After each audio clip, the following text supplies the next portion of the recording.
inventory. Tapi sebelumnya saya akan buka PowerPoint saya dulu ya.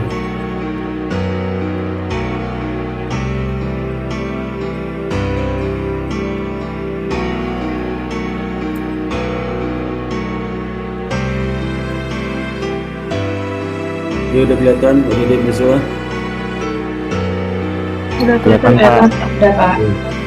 Sekarang mulai persediaan. Persediaan ini untuk perusahaan dagang. Kalau perusahaan jasa tidak ada persediaan. Jadi nanti saya akan jelaskan pertama bagaimana kita mengelompokkan dan menentukan inventory ya.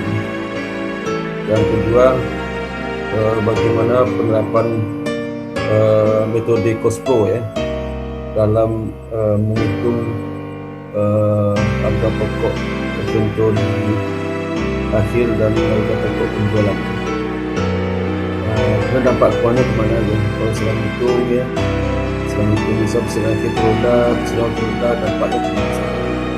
Dan yang ketiga mengindikasikan dampak inventory error ya, kalau ada kesalahan dalam perhitungan inventory, dampak dalam laporan bagaimana?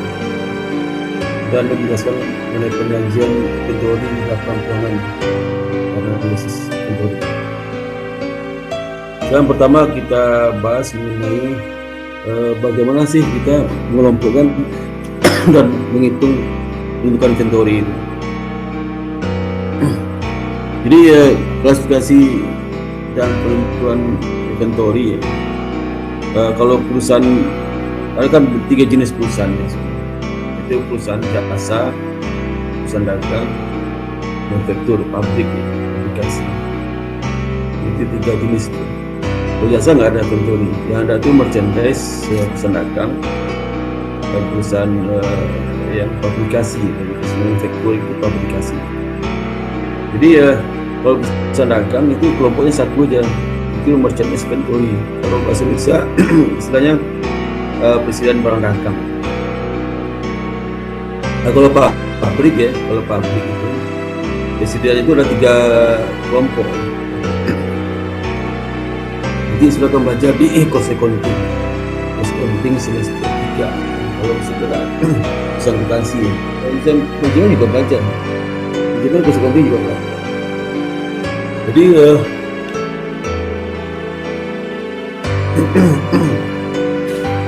di kelompok itulah raw material ya, itu bahan baku. Karena kan perusahaan publikasi itu beda sama perusahaan dagang. Perusahaan dagang itu dia beli barang tanpa merubah bentuk dan isi, dijual lagi ya. Tidak ada harga pokok, isi nggak ada.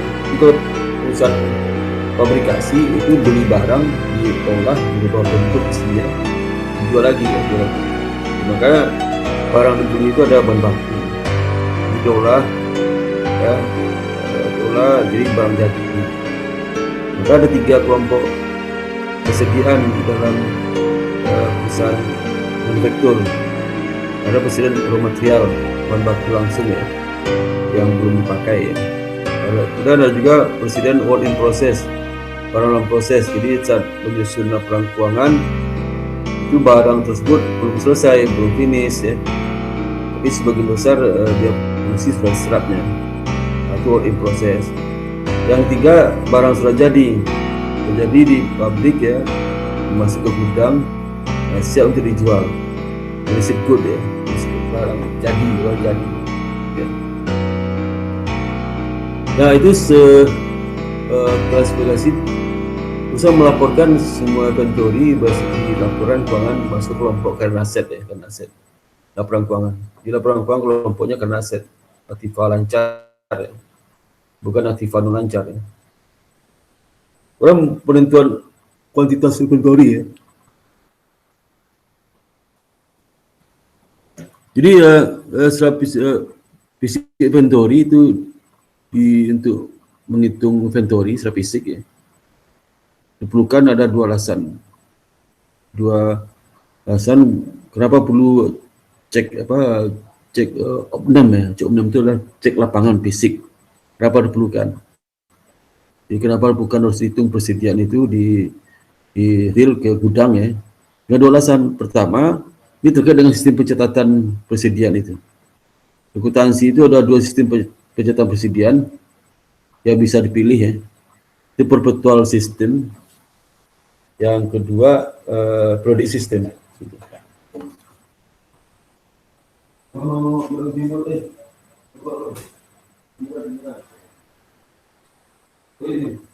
Itu ya. Jadi dua alasan itu. Karena pencatatan itu perpetual sama product system. Kenapa dipermasalahkan dua ini? Karena dalam mencatat itu harus dicek apakah catatan pembukuan sama dengan fisik. Dicek akurasi catatan inventory dibandingkan fisik. Ya. Kedua, nomor jumlah inventory. Ya. Ada inventory kalau di catatan pembukuan kan tidak tahu mana inventory rusak, ya. Kemudian yang yang dialihkan, yang dicuri dan sebagainya nggak tahu. Dalam sistem produk diperlukan menentukan inventory di tangan. Kalau virtual kan ini saya lihat apa beda virtual sama produk ini. Di produk itu diperlukan cek fisik presiden karena dalam penentuan berapa jumlah presiden di tangan, ya, dan menentukan berapa cost of goods sold untuk prodi pelaporan itu berapa. Kalau di perpetual kenapa nggak ada? Karena perpetual itu sudah bisa diketahui setiap saat saldo akhir inventory. Kemudian dihitung berapa cost of goods sold, sudah ketahuan di catatan pembukuan. Cuman fisik penting dicocokkan. Tapi kalau prodi sistem tidak diketahui itu ya. Berapa persen akhir inventory di catatan produk itu. Karena di biasa mereka deploy dari cek fisik. Begitu juga cok GS, ya, cek fisik mereka diketahui. Jadi dalam melakukan cek fisik inventory itu dilakukan dalam bentuk menghitung, ya, menimbang, dan diukur masing-masing jenis inventory dari tangan itu. Nanti dibandingkan dengan catatan pembukuan, ya, pembukuan ya, sehingga biar kalau beda nanti bisa lakukan penyesuaian.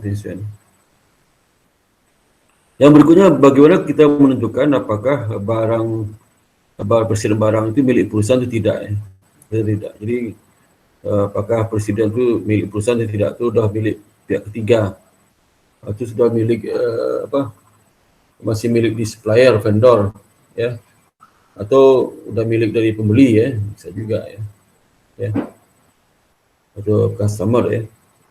Jadi pertama kita lihat permasalahan itu pada good in transit. Good in transit itu barang dalam perjalanan. Jadi barang perjalanan itu barang dibeli ya, tapi belum terima. Misal contoh saya beli barang ke Surabaya, barang itu ada di gudang Surabaya, saya beli, misalnya dari Surabaya ke sini naik kapal mungkin 1 hari semalam ya, sehari semalam naik kapal ya. Maka kalau saya menghitung sekarang kan masih dalam good in transit. Kalau dibeli pagi tadi kan masih good in transit, masih barang perjalanan ya. Udah juga barang dijual itu belum dikirim ya, barang dijual belum dikirim ya. Jadi barang telah terjual belum dikirim, itu good in transit. Barang sudah terjual tapi masih ada di perjalanan ya, belum terkirim, belum sampai ke tangan pembeli ya. Jadi good in transit itu harus termasuk dalam persidangan perusahaan itu bahwa secara legal itu merupakan barang milik perusahaan. Jadi nanti ada ketentuannya kapan good in transit itu masuk dalam inventory persidangan perusahaan, kapan tidak. Jadi secara legal title itu ditentukan oleh persyaratan penjualan. Nah ini, jadi apakah dalam perjalanan itu milik perusahaan atau tidak tergantung dari persyaratan dalam penjualan. Jadi persyaratan penjualan itu seperti kemarin itu saya kenalkan saudara itu 2/10 dan 30 itu contohnya. Dan dalam persyaratan penjualan itu apakah dia syaratnya FOB destination atau FOB destination, satu lagi FOB ini FOB Ini ada dua, ada mana dua nih? Ya, ini kok nggak muncul nih? Distribution FOB ini apa satu lagi lupa satu. Ya. Jadi ini sini tempatnya FOB apa ini shipping point. Ini gambar kecil sekali, sebentar ya. Saya harus adjust ini. Ini, aduh. Ini, ya. Ini gambar kecil ya. Ya. Itu bisa gini nih. Ya. Itu ya. Jadi syarat penjualan itu bisa FOB shipping point atau FOB destination ya. Jadi kalau FOB shipping point itu di mana kepemilikan barang ya, barang kan shipping point itu pada saat begitu barangnya dikirim nanti pada saat barang udah keluar dari gudang si penjual itu udah jadi beli pembeli. Jadi barang in transit itu milik si pembeli. Dan biasanya freight cost angkut dari penjual barang itu yang bayar sih itu si pembeli karena pembeli nanggung dalam perjalanan. Jadi penjual tahunya begitu barang udah serahkan di gudang dia, udah itu tanggung jawabnya si pembeli. Sehingga angkut pembeli nanggung. Di asuransi perjalanan pembeli nanggung. Tapi kalau yang kedua FOB destination itu si pembeli itu hanya mau tahunya barang udah sampai di gudang dia. Jadi kalau dia beli, dia akan mengakui sebagai presiden itu kalau barang udah sampai di gudang pembeli. Sehingga good in transit itu milik si penjual. Barang dalam perjalanan milik si penjual. Dan biasanya freight in, ongkos angkut, si penjual yang nanggung ya. Bukan si pembeli, tadi kan si pembeli yang shipping point.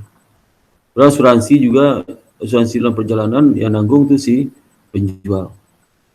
Jadi kalau bisa contoh, kalau yang pertama shipping point, kalau mobilnya tabrakan di jalan, barang hancur itu dari risiko si pembeli. Karena barang bukan milik si penjual.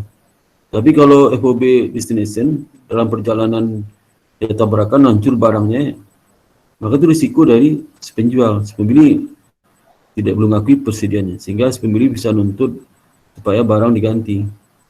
Tapi kalau yang shipping point nggak begitu rusak, itu penjual nggak mau tahu ya, nggak tahu. Itu bedanya ya. Jadi kalau ongkos angkut shipping point yang bayarnya adalah si pembeli, kalau ongkos angkut dengan destination yang bayarnya adalah si penjual.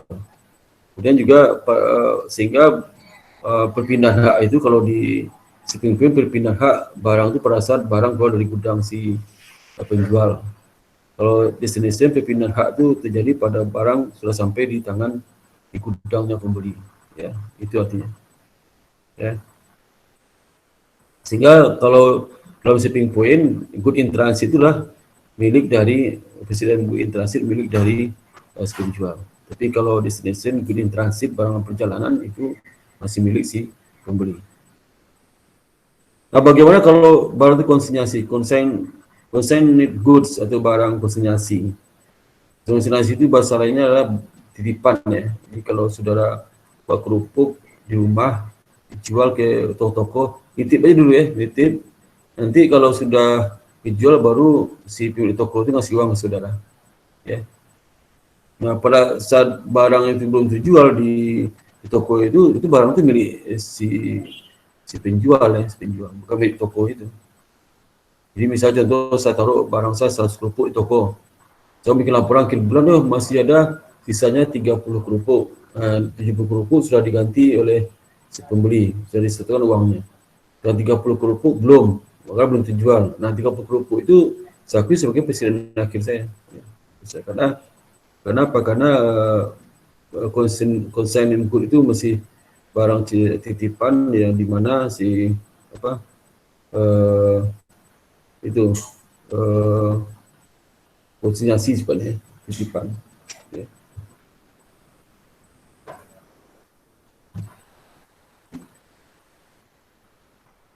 Yang bagian kedua, bagaimana kita menerapkan metode cost flow inventory dalam menghitung cost dari ending inventory sama COGS ya, dan dampak terhadap potential effect.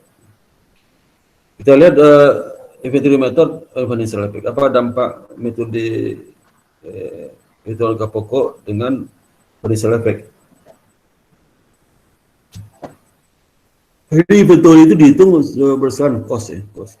Ya. Cost yang termasuk cost motif seluruh pengeluaran ya yang diperlukan untuk memperoleh barang dagang itu ya, dan penempatan mereka dalam kondisi siap untuk dijual, sampai mereka siap dijual. Itu semua itu diakui sebagai cost harga peroleh dari persediaan ini. Nah, unit cost bisa diaplikasikan untuk menghitung ya, untuk mengkuantiti dalam perhitungan total cost inventory dan cost of goods sold menggunakan metode segi berikut. Jadi dalam menentukan berapa harga pokok persediaan, terutama ending inventory dan cost of goods sold, maka digunakan beberapa metode segi berikut ya. Ini namanya metode perhitungan harga pokok persediaan. Metode apa? Metode perhitungan harga pokok persediaan. Bukan metode penilaian persediaan, beda lagi. Perhitungan harga pokok persediaan. Yang pertama metode specific identification. Metode specific identification ini itu metode yang digunakan oleh perusahaan-perusahaan biasanya barang itu jenisnya nggak banyak ya, transaksi nggak sering ya, jadi gampang kita mengidentifikasikan. Bisa barang terjual barang A, nah, kita tahu dulu dibeli berapa barang A itu, kita telusuri ya, telusuri identifikasi. Tapi kalau barang sudah banyak susah itu. Dan yang kedua menggunakan asumsi cost flow, aliran biaya. Aliran biaya itu seperti yang saya lakukan sebelumnya, aliran biaya itu ada cost flow in cost flow, ada masuk, ada out cost flow. Kalau biasa di dalam logika matematik, in cost flow, inflow sama dengan outflow ya. Yang masuk sama yang keluar. Ya. Ya, yang masuk itu mana? Yang masuk itu kalau di cost flow aliran biaya itulah masuk itulah persediaan awal, tambah dari pembelian bersih ya. Nah, itu masuknya. Kalau tambah itu namanya persediaan yang siap dijual, available for sale. Lalu sama dengan jumlah itu sama dengan harga pokok penjualan ditambah dengan persediaan akhir, harga pokok persediaan akhir. Sama jumlah tadi. Ya. Ini ingat lagi ya. Di dalam cost flow itu adalah persediaan awal tambah pembelian bersih ya. Sama dengan harga pokok penjualan ditambah dengan harga pokok persediaan akhir. Ya, itu rumus itu. So, kalau kuliah akuntansi harus tahu itu ya, harus tahu. Ya. Jadi kita aplikasikan metode yang pertama ya. Itu metode specific identification. Jadi kita bisa mengidentifikasikan barang dijual ini dulu dibeli kapan dan harga berapa. Itu. Kapan diidentifikasikan. Jadi yang contoh misal Griffiths TV Company itu membeli 3 TV ya. Masing-masing tanggal berbeda dan kos yang berbeda. Ya. Di tanggal pembelian beda, kos juga beda. TV pertama 320 per unit dibeli. Jadi kedua 350, ketiga 800. Dilihat di tanggal 30 Februari dia beli TV harga 320. Tanggal 5 Maret dia beli TV 350 per unit. Tanggal 22 Maret dia beli TV 800.000 per unit. Jadi apa yang dilihat di sini itu harga TV itu naik terus ya, naik terus. Kemudian penjualan selama bulan Juni itu, penjualan 1 Juni 2 TV terjual. Ya. Harga 2.400 ya. 2 TV terjualnya. Nah, kalau 2 TV terjual ya, itu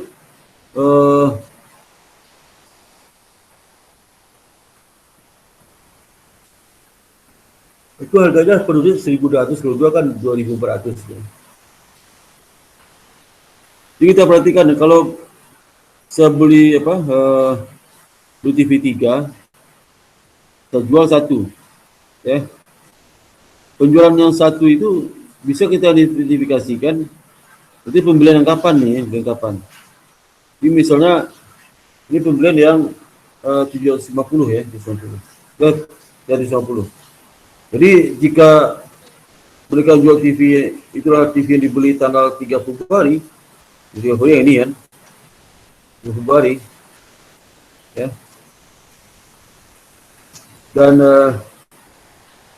tanggal 22 Mei ya, yang cost of goods sold dijual 1.520, artinya 730 tambah 800 ya. Jadi kalau TV yang dijual itu, kalau dijual 2 TV itu, 2 TV itu asumsikan yang dijual TV yang dibeli tanggal 3 Februari sama 5 Maret ini. Rampau ini terus ini. Sehingga ending inventory mana? Pembelian tanggal 22 Mei TV ini. Kalau ini kan sudah terjual. Jadi seperti itu ya. Jadi kita bisa ngitung berapa ending inventory, berapa cost of goods sold. Lebih gampang kita hitung. Kalau ending inventory yang belum terjual, yang terjual kayak ini nih. 22 Mei. 800 ya. Kemudian yang sudah terjual mana? TV yang di tanggal 3 Februari sama 5 Februari. Tambahkan 7.200 tambah 7.500. Dapatnya berapa? 1.520. Ini dapat kita katakan harga pokok dari barang dijual itu disebut dengan cost of goods sold. Ini dijual kan TV yang dibeli tanggal 3 tanggal 5 Maret. Nah, itu harga beli itu jadi harga pokok penjualan. Lalu TV ini terjual ya. Oh, cantik. Dulu. Hah? Dulu.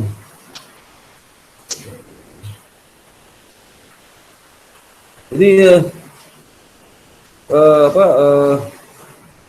dia cost of goods sold-nya 3 tambah ini ya, 7.200 sama 800. Jadi metode cost dalam yang mana item itu masih dalam inventory itu secara khusus bisa dihitung ya. Bisa ketahui ya. Terus prakteknya itu agak sedikit kita suruh tahu barang dijual itu barang mana aja.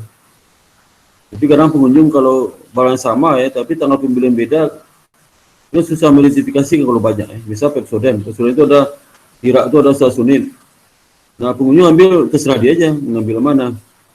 Nanti yang diambil itu apakah dibeli tanggal berapa kan susah diidentifikasikan.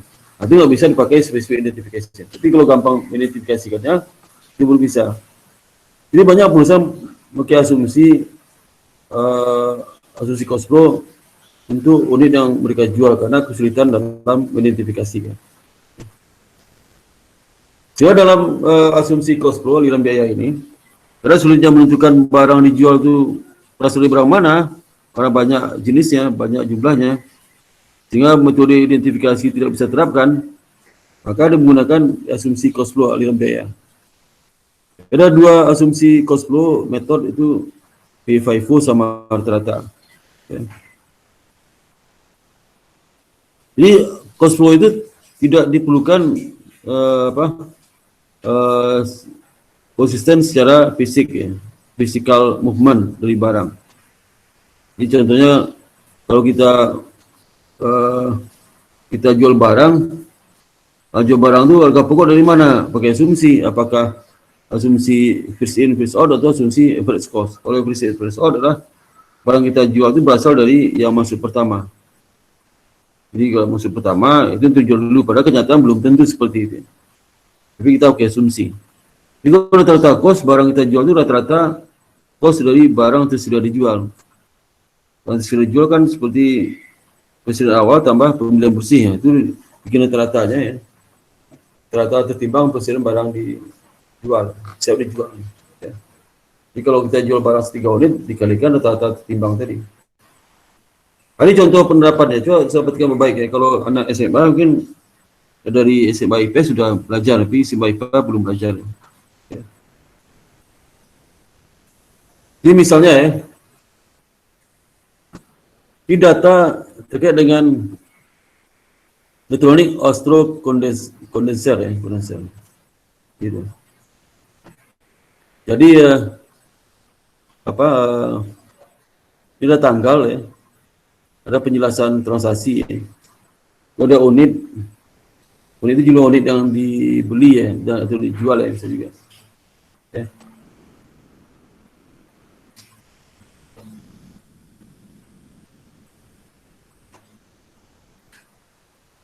Jadi cost-nya dan total cost ya. Jadi misal tanggal 1 Januari itu ada presiden awal. Unitnya 10 unit. Kemudian harga pokok per unit itu $100 Hong Kong. Total cost-nya adalah 100 kali 10 1.000. Tanggal 15 Februari beli lagi barang persediaan itu 20 unit. Tapi harga udah naik 110. Total cost pembelian itulah 110 dikali 22 itu sudah 2.200. Lalu tahun 24 dia beli lagi.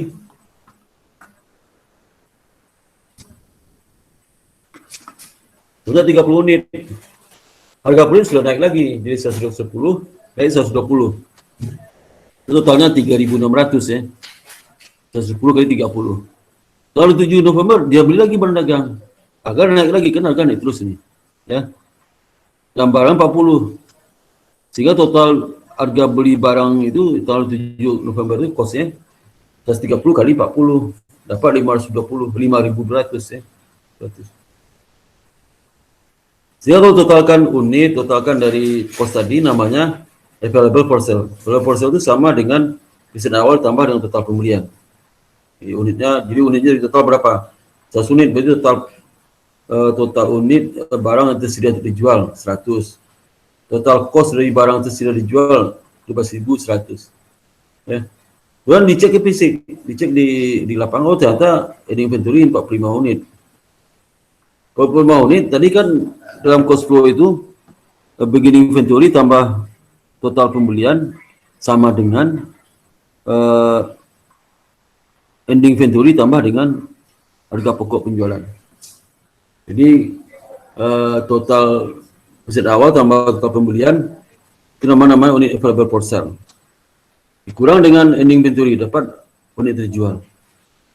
Jadi ini tentu pedagang kelima bisa ini ya. Bisa beli 10. Awal udah 5 berarti 25 tuh. 25 itu barang yang siap dijual. Kurang terjual 15 ya. 15. Jadi 15 berarti sisa berapa? 25 per 15 10 unit itu gini. Jadi kalau terjual 5 dibeli hasil awal dari ada 10, dia beli 15 berarti kan 25 tersedia dijual. Kemudian terjual 15. Berapa ending inventory-nya? Presiden tersedia dijual dikurang ini yang dijual. Jadi kalau yang tersedia dijual 25, yang terjual 15, yang sisa akhir 10 gitu. 10 gitu. Unitnya. Nah, berapa total cost? Total cost-nya. Ya. Total cost-nya dari presiden tersedia dijual awal sama total pembelian itu dapatnya 12.000. Sekarang pertanyaannya, berapa harga pokok dan inventory itu? Di 45 unit itu berapa harga pokoknya itu? Kan dari 50 unit itu dijual berapa harga pokoknya? Untuk menghitung itu ya, maka diperlukan metode cost flow asumsi. Assumption cost flow. Ya. Sehingga metode asumsi cash flow seperti metode FIFO, metode rata-rata itu dalam rangka untuk menghitung cost of ending inventory dan cost of goods sold. Barang tersedia harga pokok penjualan. Tujuannya itu. Ya. Dan kita kalau menggunakan FIFO ya, prinsip result ya.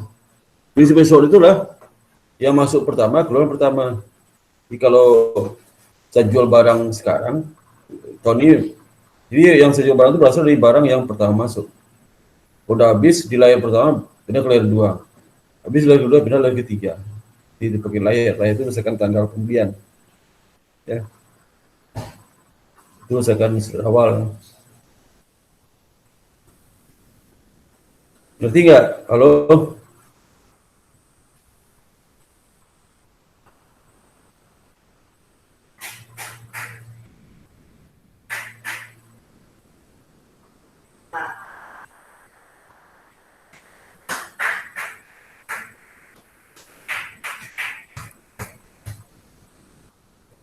Jadi itu yang episode ya. Jadi harga pokok penjualan itu berasal dari yang pertama masuk ya. Kan harga pokok penjualan sama dengan yang keluar ya. Yang pertama masuk itu harga pokok penjualan. Kalau terakhir masuk jadi ending inventory ya. Jadi kita lihat seperti ini ya, visual FIFO ya. Jadi ini data tadi itu, data hasil awal sama pembelian dapatnya unit tersedia dijual ya, 100.000 dan cost of goods available for sale ya. Jadi beban barang yang tersedia dijual itu 512.000, unitnya 100.000. Kemudian kita langkah berikutnya ini step pertama ini. Langkah berikutnya kita hitung berapa yang inventory. Inventory itu tadi berapa ya? Ini inventory berapa?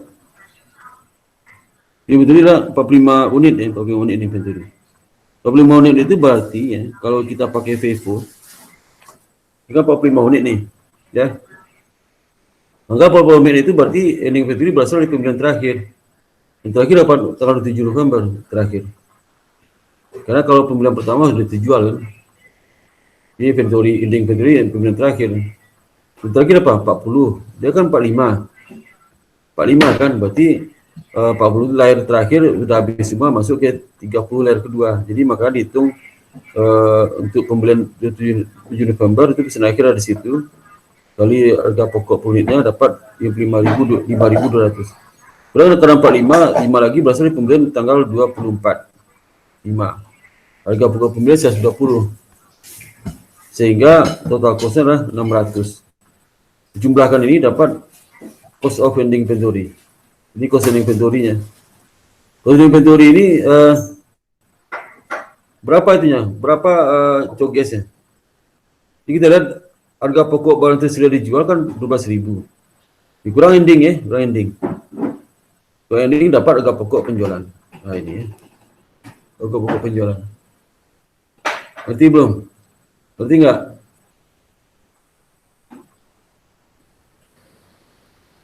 Ini nggak ada orang ya? Sematiin aja, nggak ada orang. Ngerti Pak. Oh ada orang. Oh ada, sebenarnya nggak ada orang nih. Oh ada ya. Jadi udah nggak ada orang tadi. Saya mau pergi aja tadi. Ya, katanya lama sekali.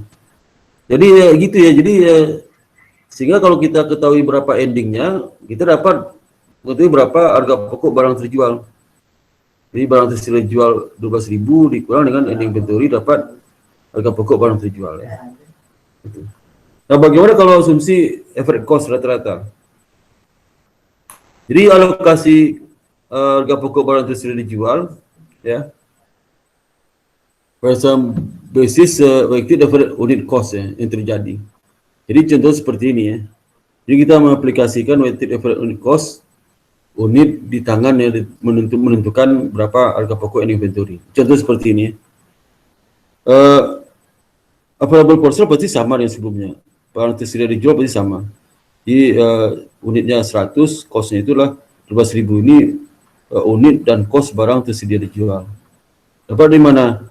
Presiden awal ditambah dengan total pembelian ya, total pembelian. Nah, kemudian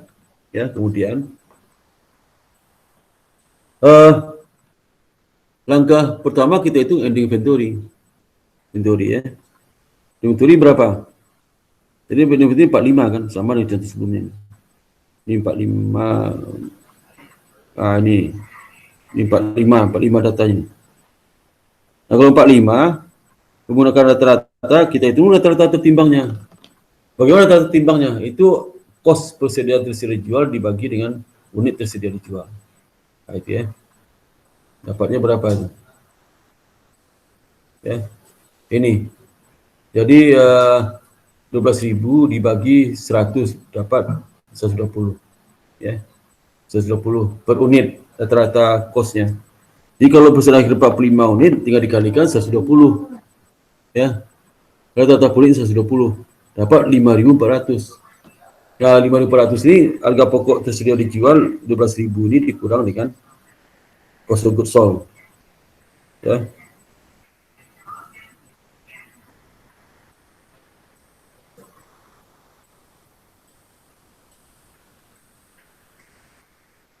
Ini inventory.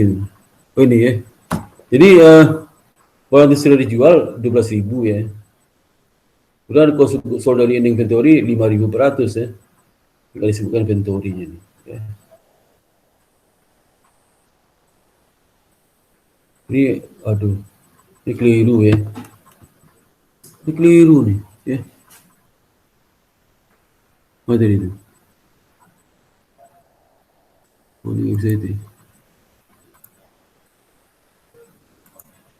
Ini ya. Jadi kalau ini kan yang tadi yang apa nih? Rata-rata ya. Rata-rata itu available portion berapa? 12.000. Udah endingnya berapa? Nah, ini kurang, endingnya kan 5.400. Ini malah showcase itu terbalik nih. Dikurang dengan ending, jadi udah terbalik. Ya,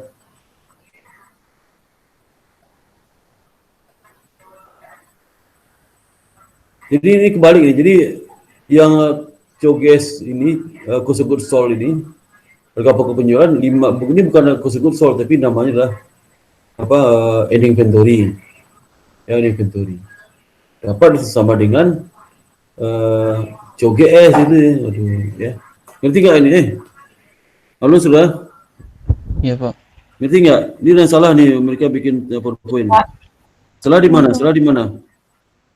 Salah di mana tuh? Salah di cost of goods sold sama ending inventory.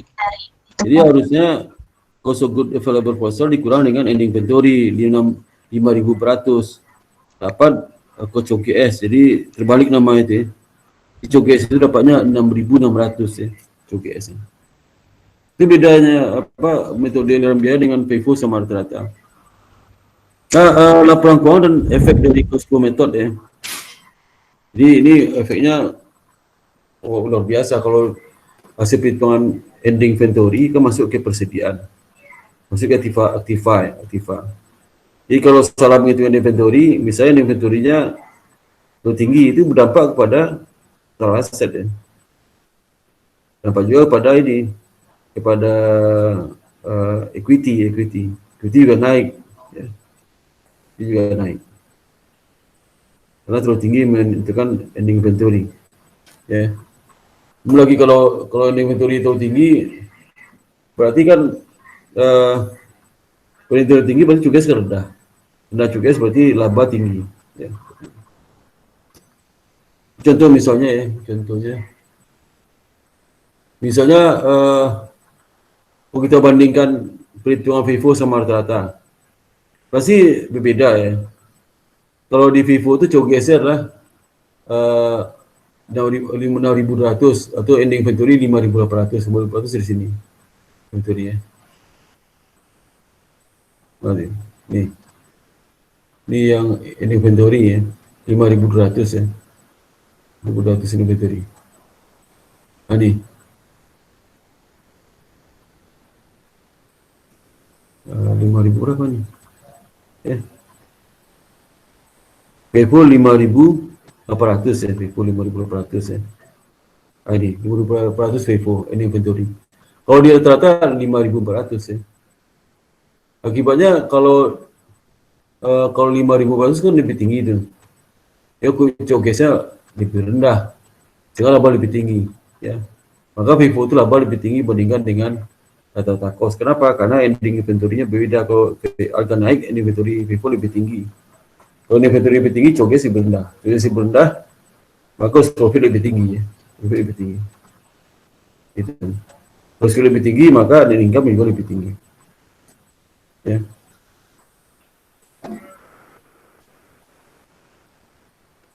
Maka FIFO itu karena menghasilkan ending inventory tinggi, maka labanya lebih tinggi pada laba rata-rata cost. Ya.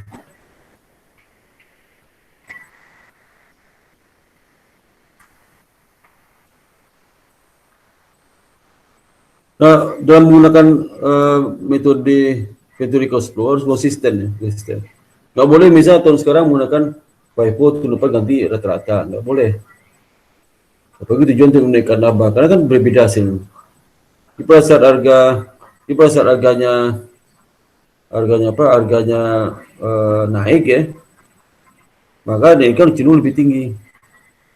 Nanti kalau laba turun, ini kan lebih rendah. Nah, jangan sampai terjadi perusahaan itu pas agak naik dia pakai FIFO, begitu turun dia pakai rata-rata, itu salah ya, boleh.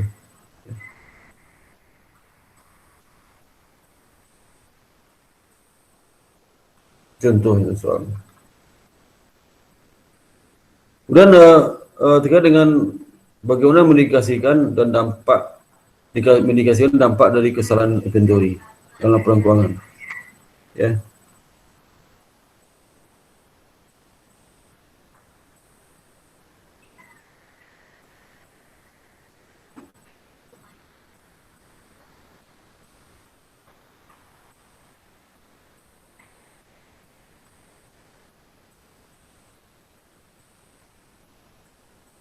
ya, mantuk saya.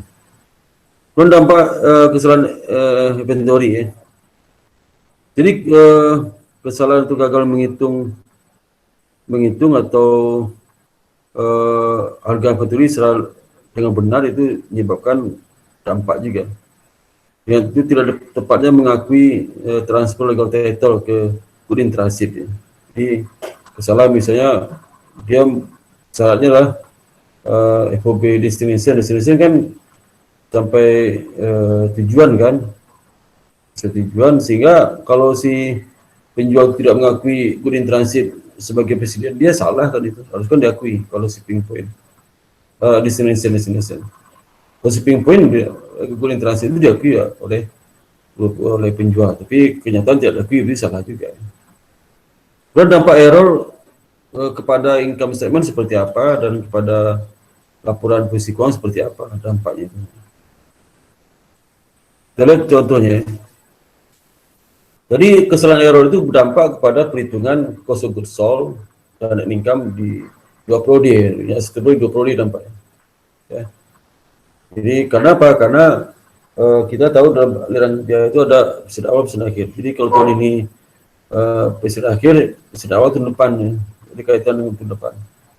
Kalau presiden awal di sini itu menjadikan presiden akhir tahun depan, tahun lalu. Ya. Presiden berkaitan. Di contoh misalnya seperti ini.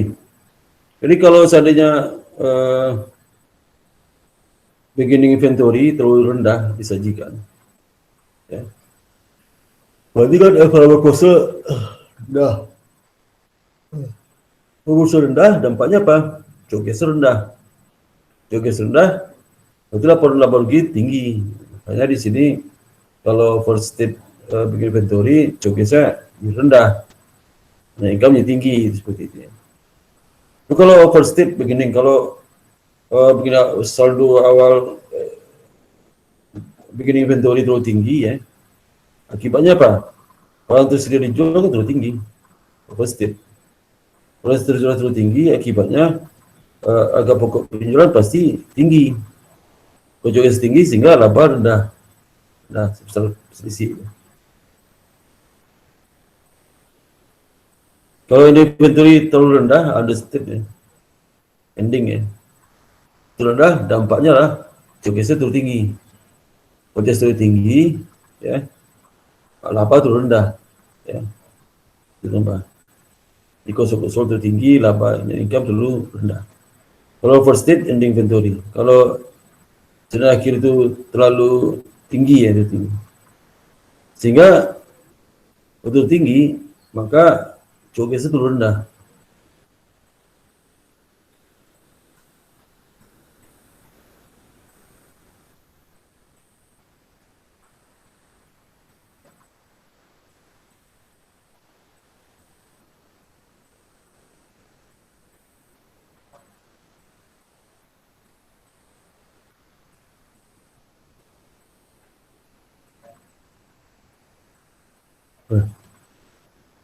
Maaf saya ngantuk ya. Kemudian income statement, efek dari income statement ya. Jadi kalau inventory-nya salah, itu berdampak kepada perhitungan cost of goods sold juga dan net income dalam dua prodi ya. Ya. Karena ending inventory sekarang itu presiden awal tahun depan. Jadi kalau endingnya terlalu tinggi tahun sekarang ya, menyebabkan showcase terlalu rendah, laba terlalu tinggi. Nanti tahun depan beginning inventory terlalu tinggi. Beginning inventory itu tinggi, maka available parcelnya terlalu tinggi. Available itu tinggi, maka showcase terlalu tinggi. Jadi showcase makanya laba terlalu rendah. Nah, rendah. Dia ada reverse effect ya. Jika sekarang terlalu tinggi income-nya, tahun depan terlalu rendah. Kalau sekarang income terlalu rendah, dan tahun depan income terlalu tinggi. Itu sebaliknya. Ya. Jadi kalau 2 tahun misalnya diketahui kesalahan inventory itu tahun 2020, kesalahan inventory untuk inventory tahun 2018 ya, 18. Udah nggak perlu dikoreksi. Kenapa? Dia otomatis langsung terkoreksi, ya, koreksi otomatis.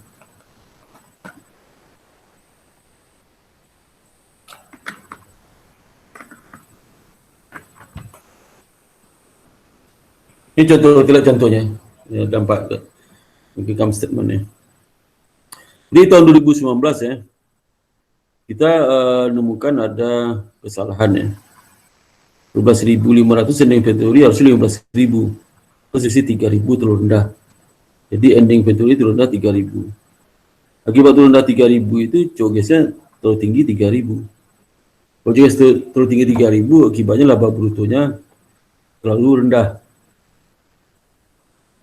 3.000. Laba bruto rendah sehingga net income-nya terlalu rendah 3.000. Ya. Nah, koreksi sebelah kanan itu dikoreksi. Ya harusnya laba 25.000 tapi kesalahan inventory laba 22.000. Ya. Jadi koreksi. Nah, akibat kesalahan ini kan belum diketahui 2019 tuh. Nanti berdampak ke 2020. Ending inventory jadi persen awal 2020. Nah, dia 2020. Sehingga ending inventory 12.000 ini masuk ke 2020 jadi persen awal. Jadi persen awal juga rendah 3.000. Persen awal rendah 3.000 menyebabkan available parcel terlalu rendah 3.000 ya, available parcelnya. Kalau available parcel rendah 3.000 menyebabkan showcase lebih rendah 3.000 showcase-nya. Showcase lebih rendah 3.000 menyebabkan dan income-nya gross profit lebih tinggi 3.000. Gross profit lebih tinggi 3.000 menyebabkan dan income lebih tinggi 3.000. Sehingga terjadi apa? Jadi kalau seandainya kesalahan 2019 menyebabkan dan income understate 3.000, 2020 menyebabkan dan income overstate 3.000. Kalau kesalahan itu ditemukan pada tahun 2021 ya, apa yang terjadi? Sehingga laba ditahan itu jadi benar karena laba ditahannya tadi kan 2019 jadi income masuk ke laba ditahan kan rendah 3.000. 2020 laba ditahan yang dimasukkan ke net income masukkan ke laba ditahan lebih tinggi 3.000 sehingga saling menutupi ya. Udah benar. Jadi saldo laba ditahan akhir 2020 udah benar. Gak usah dikoreksi lagi tahun 2021. Ya. Tapi kalau kesalahan itu ditemukan tahun 2020, nah itu koreksinya lah dengan menambah ending inventory ke 3.000. Ini tambah 3.000. Ya. Nanti dampaknya ke itu ke COGS. COGS dikurangi 3.000. Ya. Nah, dapat inventory error di laporan keuangan itu, deposisi laporan keuangan ditentukan oleh penggunaan basic accounting equation. Aset sama liability sama equity. Jadi kalau seandainya ending inventory kan jadi aset tuh. Ending inventory kalau ending inventory overstate, ya asetnya juga overstate. Aset overstate. Ya, kalau ending inventory understate berarti asetnya juga understate karena ending inventory masukkan ke aset ya. Ya, aset lebih, kalau dia overstate, aset lebih tinggi juga. Oke, hutang tidak ada dampak ya. Tapi equity ada dampak. Equity dapat dari mana? Dari hasil laba bersih yang masuk ke laba ditahan. Laba ditahan bagian dari equity. Jadi kalau dia overstate ya, ending inventory, maka laba juga terlalu tinggi. Laba terlalu tinggi bisa laba ditahan juga terlalu tinggi sebesar selisih itu. Ya. Itu sebagai understate ya, understate itu. Ya. Ini misal contoh ya, misalnya inventory 22.000 overstate ya. COGS, jadi kalau 2020 tidak ini nggak ngefek ini inventory. 2000 ya. Kurang coges 22.000 ada state ya. Kalau di 2020 jadi overstate 22.000 ya. Kenapa ending inventory 2019 tidak pengaruh ending inventory 2020? Karena inventory 2020 beda lagi. Ya pengaruh ke persen awal. Ending inventory 2019 pengaruh ke persen awal. Kalau ending 2020 nggak ngaruh ya.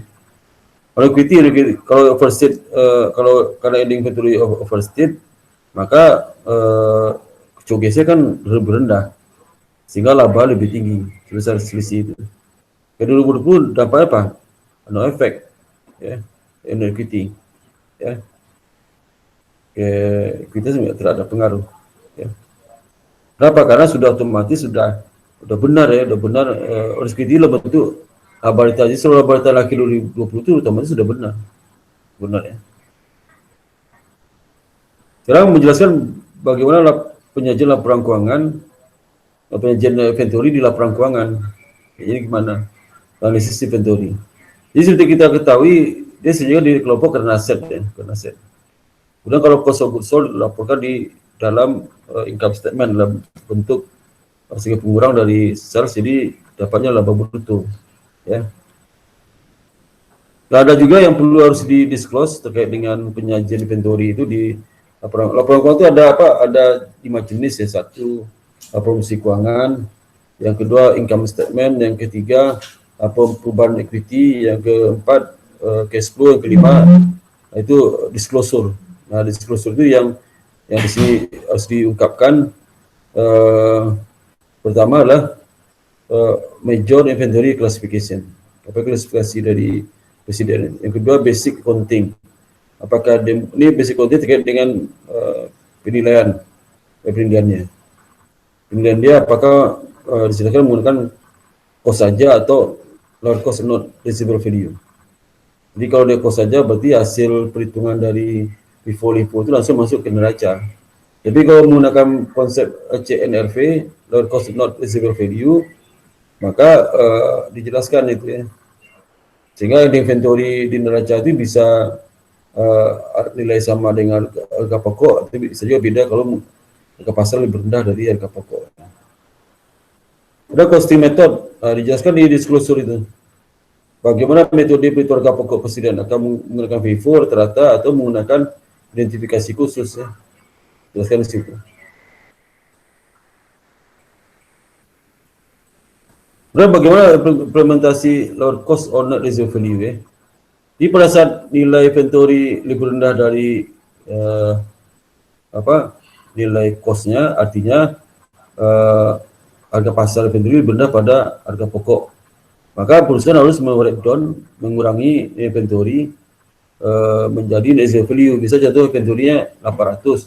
Kalau di pasar harganya net reserve value lah 700. Berarti harus dikurangi 100 di kredit inventory, debitnya purna nilai inventory. Ya. Kemudian ada net reserve value itu jumlah yang perusahaan perkirakan tidak terrealisasi, yang tidak bisa dijual. Net reserve value. Jadi ada net reserve value. Jadi berapa net reserve value itulah jumlah perusahaan perkirakan bisa realisasi. Artinya kalau seandainya ending inventory itu 100 sekarang ya, nah itu berapa dari reserve value-nya? Bukan 100, ditambah biaya tambahan untuk menjual TIFA itu, bisa merubah kemasan dan sebagainya. Nah, itu ya. Itu dari reserve value-nya. Reserve value itu dapat harga pasar dikurang dengan biaya tambahan itu. Ya. Itu contoh penerapannya. Penerapan dari lower cost or net reserve value ya. Jadi misalnya perusahaan itu memiliki ada 4 jenis barang dagang ya, dagang. Ini cost per unit. Cost per unit dari barang dagang itu berhasil perhitungan FIFO itu rata-rata ya. Itu inventory. Ini inventory itu. Kemudian dari reserve value per unit inventory itu ya. Harga per unit, cost per unit, ini harga reserve value per unit. Reserve value itu dapatnya dari mana? Dari estimasi harga jual fair value dari persediaan dikurang dengan biaya tambahan. Dapatnya 550 per unit, yang kedua 104, yang ketiga 48, ke-6, yang keempat 6. Nah, kita akan menggunakan nilai yang mana di neraca ini? Apakah nilai cost atau nilai residual value? Maka dicari yang terendah. Jadi kalau misalnya jenis inventory pertama, mana terendah cost-nya atau residual value? Terendah 550, maka 550 itu yang digunakan sebagai sebagai nilai di neraca. Ya. Jadi 550 dikali 100 dapat 55.000. Terus satelit radio harga pokok per unit 90, dia ada 500 unit ya. Yang sebelumnya 104, yang rendah mana? Rendah berarti yang cost per unit. Jadi cost per unit yang dimasukkan di neraca. Ini nilai berapa? 90 dikali 500 ya. 500 dapat 45.000. Kemudian yang ketiga, barangnya 850 unit, harga pokok per unitnya 50. Residual value 48, yang terendah berapa? Berarti residual value. Berarti residual value itu dipakai nilainya untuk dicantumkan di neraca. 48 dikali 50 dapatnya 40.800. Yang keempat, mana lebih rendah? Dia memiliki 300 unit, harga pokok unit 5, residual value 6. Yang terendah mana? Yang terendah adalah 5 harga pokoknya. Jadi totalnya 5 kali 3.000 dapat 15.000. Totalkan jumlah semuanya, maka nilai yang dicantumkan di neraca adalah 155.800 itu. Ini dicantumkan di neraca. Ya. Itu sehingga nanti kalau itu ya. Ini belum dikasih jurnal nanti ya, belum dikasih jurnal karena jurnal nanti di intermediate 2. Kalau akuntansi, kalau pengatur sampai sini aja. Lagi langkah berikutnya ada tapi nggak dikasih ya. Cukup setelah mengetahui aja bagaimana menentukan nilai yang akan ditampilkan di neraca, apakah nilai cost atau residual value, jadi terendah itu aja. Dan analisis ya terkait dengan pengolahan inventory ya, di mana double edge swords ya. Nah, jadi gini, tingkat inventory tinggi ya, itu memungkinkan mungkin terjadi high carrying cost ya, high carrying cost. Jadi nilai buku terlalu tinggi, ya. Nilai buku terlalu tinggi, seperti investment, storage, insurance, obsolescence, dan damage ya. Nah ini, ketika lebih tinggi. Jadi kalau menyebabkan penyimpanan, asuransi, kerusakan dan curian dan sebagainya. Kalau betul itu rendah, mungkin sebabkan stock out and lost sales. Jadi ada stok banyak yang terjual, ya, atau banyak hilang juga, bisa juga. Ya. Harus dicek ini. Nah, untuk menganalisis itu kita ada indikator-indikator menilai kira inventory. Pertama turnover inventory ya. Ini rasio antara COGS dengan rata-rata inventory. Rata inventory itu persen awal tambah persen akhir bagi 2. Nah, kalau angka ini menunjukkan turnovernya tinggi ya, lebih tinggi. Bisa contoh, kalau turnover 12 kali berarti kan setiap berputar 1 bulan. 1 bulan barang itu digudang langsung terjual itu artinya. Ya. Kalau dia 6 kali turnovernya berarti 12 bagi 6 kan berarti 2 ya. Berarti artinya 2 bulan kesiran itu baru terjual. Ya. Itu genap 2 bulan. Kalau turnovernya 6 kali. Kalau turnovernya 3 kali berapa bulan? Mungkin turun nih 4 bulan. 3 kali berarti berapa? 4 bulan kan. Jadi turnover makin tinggi, makin cepat terjualnya. Kalau turnover 12 kali berarti sebulan sudah terjual. Kalau turnovernya 6 kali berarti 2 bulan sudah terjual. Kalau turnovernya 4 kali turun lagi, turnovernya 3 kali berarti 4 bulan sudah terjual. Jadi makin rendah turnover, makin lama persen itu terjual. Ya. Kali itu dari day inventory, tadi itu bilang kalau day inventory itu seperti ini, kalau berapa hari dalam 1365, berapa turnover. Misalnya dalam bulan ya, berarti dalam bulan. Kalau 6 bulan berarti 12 bagi 6 dapat 2 bulan kalau terjual. Kalau dia inventory turnover 3 kali, bebas kali 3, dapat berapa tuh? 4 ya, 4. Kalau turnover 4 kali, bebas kali 4, dapat berapa? 3. 3 baru terjual. Ya, gitu. Ini kita contoh misalnya di laporan keuangan perusahaan ini, cost usulnya 12.000 di 1. Atau inventory bisa awal tambah bisa akhir bagi 2. Ya. Jadi inventory turnovernya adalah cost usul dibagi rata-rata inventory. Inventory turnover. Jadi kalau masukkan angka 3,7 kali. Itu turnover 3,7 kali sama dengan berapa kali satu berputar. Yang 360 dibagi 3,7 jadi 98,6 hari. Baru terjual. Presiden bertanya berapa hari barang presiden itu rata-rata terjual. Itu lamanya 98,6 hari. Ya. Jadi lama sekali ya. Karena turnover rendah. Cuma turnover 12. 12 berapa? 360 dibagi 360 dapat 1. Sebulan baru terjual. Ya. Kalau 24 kali berapa? Berapa lama dia terjual? 15 hari. Karena 365 dibagi dengan berapa? Tadi berapa? 24 kali ya, 24 kali. Dapat 15 hari. 2 minggu dia terjual. Ini makin cepat turnover makin tinggi, turnover makin bagus.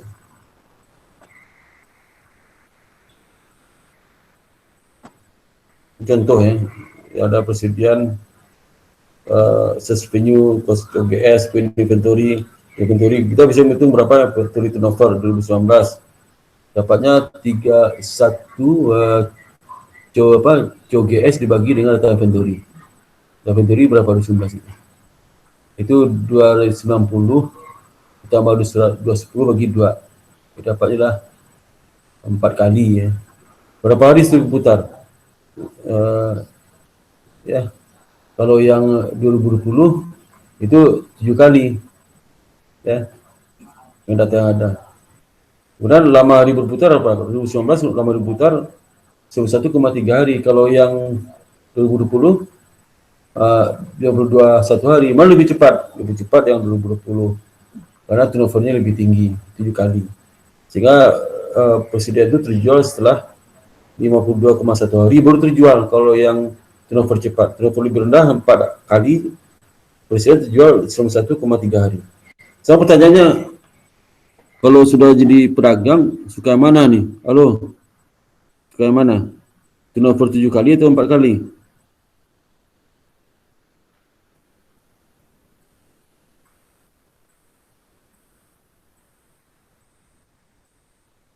Sebelum jawab, saya belum teruskan ya, saya nunggu jawaban.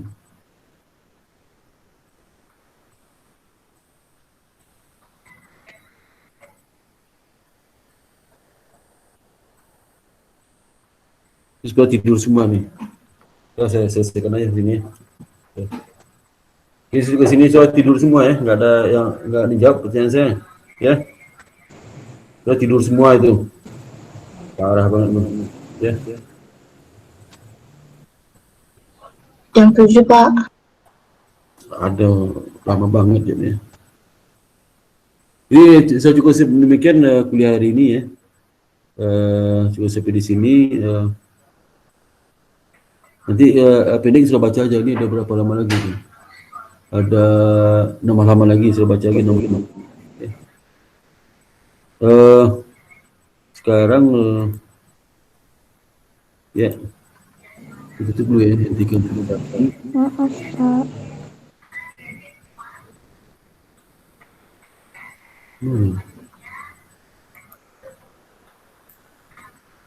Ya.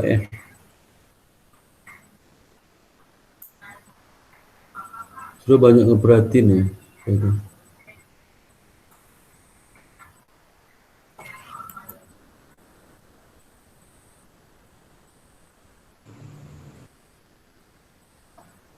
Oke, sekarang saya cek absen ya. Absensi ya. Absen ya. Langsung banyak tidur. Dia buka videonya. Yang tidur tuh tolong dibangunin. Halo, halo. Halo. Yang tidur tolong bangun ya. Bangun, bangun. Uis. Bangun. Ya. Bangun. Nah, soalnya tidur semua itu. Tanya nggak jawab ya. Ya. Saya di kampus ya. Kampus.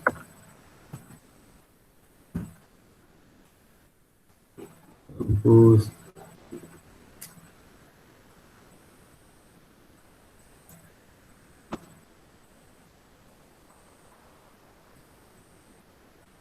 Perkuliahan.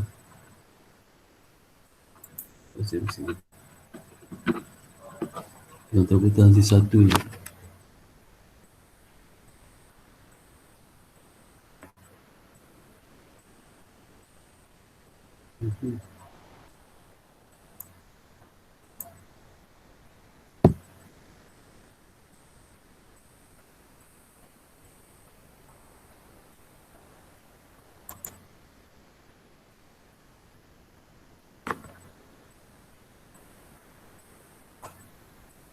Ini ya. Kuliah ke-8 sekarang. Oke, so dari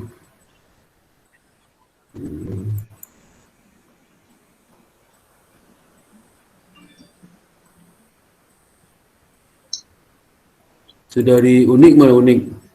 Hadir, Pak. Mana Uniknya? Oh iya, Unik ya. Unik. Minerva? Hadir, Pak. Oh, Minerva ya.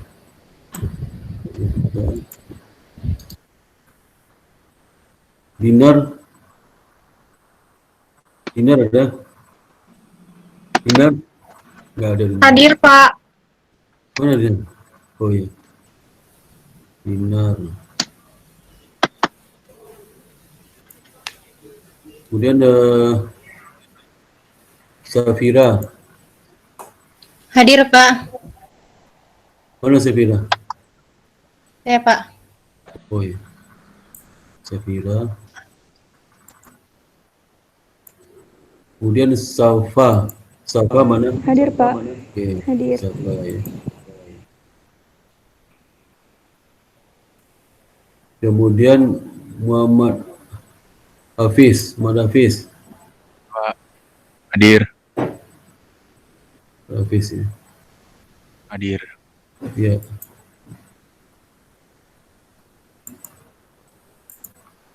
Dan Janita. Janita. Hadir, Pak. Oke. Hadir. Oke, Janita. Dan Intan. Hadir, Pak. Oh, Intan. Intan.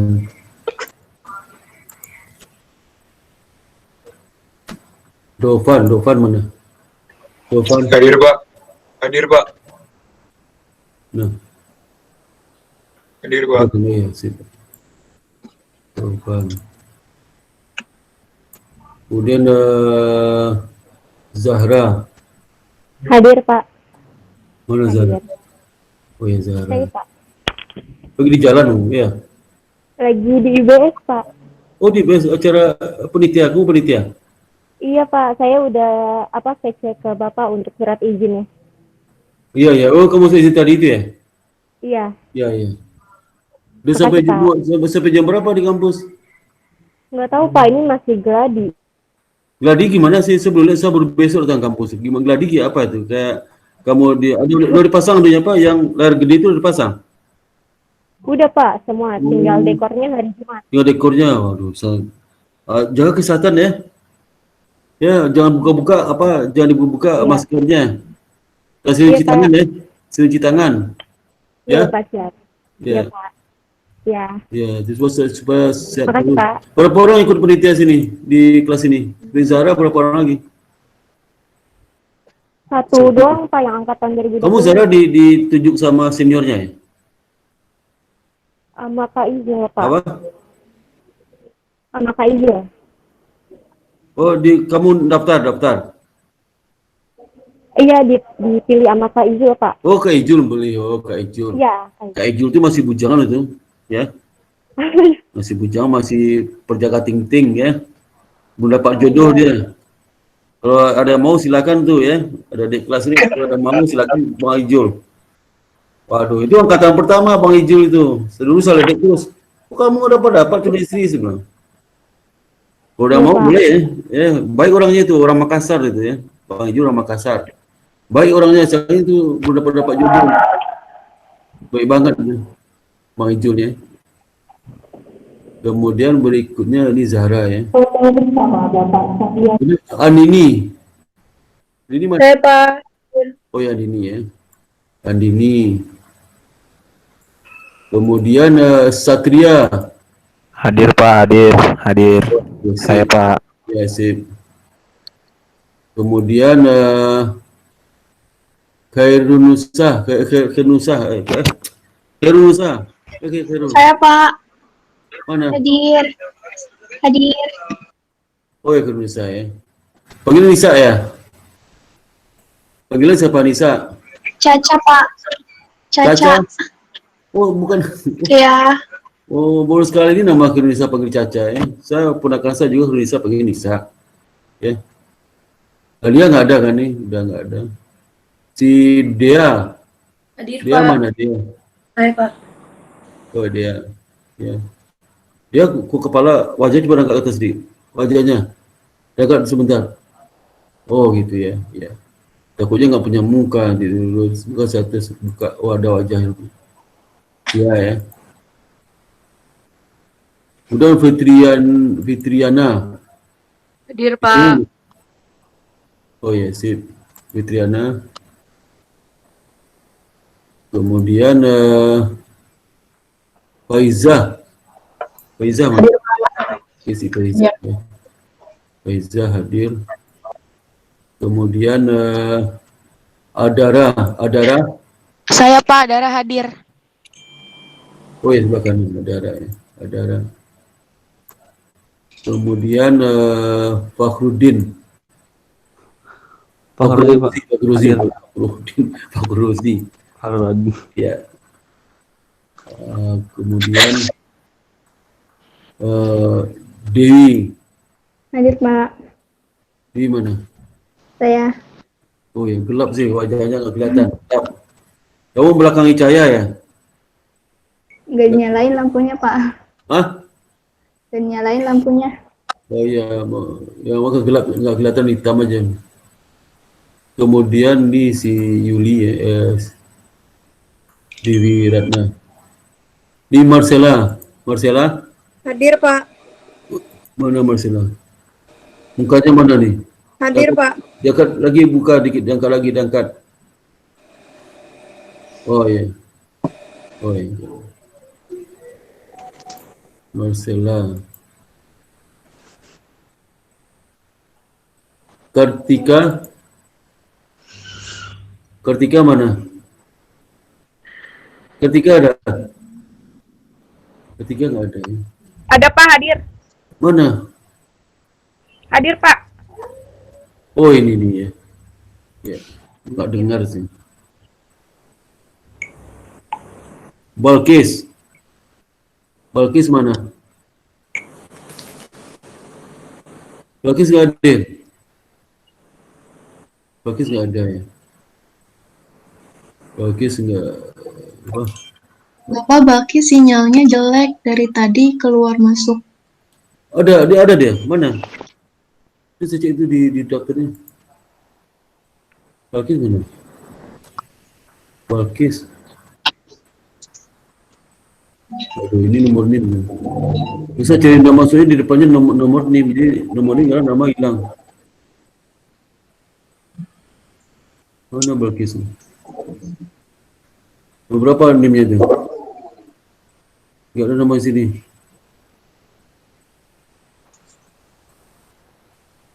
Dia ada di mana Balkisnya? Di hutan atau di mana? Balkis ada di mana tuh? Enggak ada Balkisnya. Sinyalnya, Pak, katanya.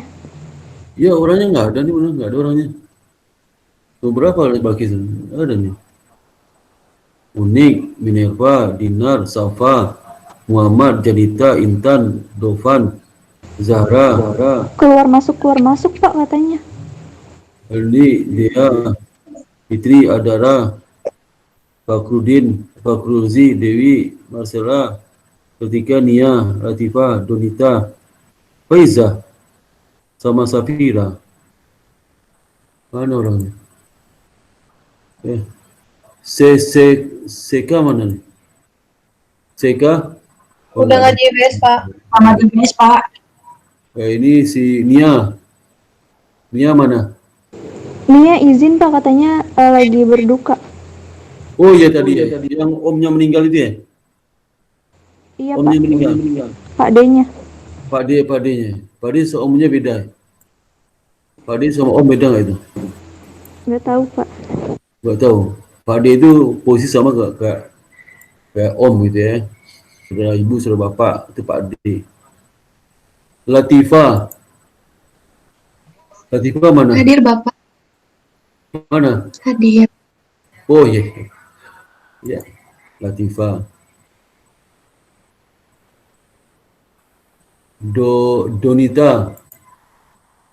Donita mana? Donita? Donita mic-nya nggak nyala, Pak. Donita hadirnya lewat chat tuh, Pak. Mana? Lewat chat, Pak. Mana chatnya? Oh, Donita Putri. Oh iya. Tapi gambarnya ada nih. Oh, Donita ya, Donita.